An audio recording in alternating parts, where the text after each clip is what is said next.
Hey guys, Brian here with Drotto. I'm going to show you how to protect your Drotto latch from getting stolen at the ramp by using our Drotto Latch Lock. This isn't a cheap piece of plastic lock, it's actually a metal shroud that gets installed over top of the nut on the mounting bolt.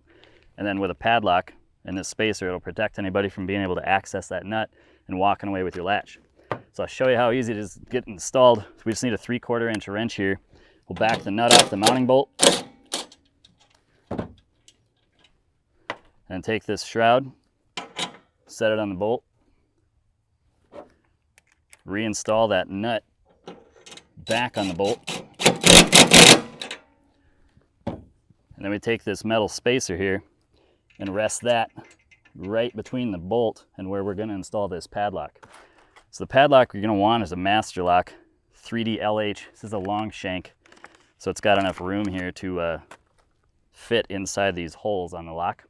Let's go ahead and pop this guy open here.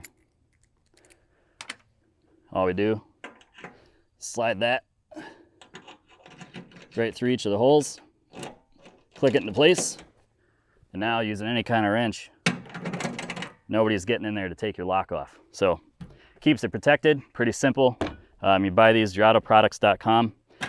Locks are sold separate, that way you got your own keys. Yeah, just keep your latch safe.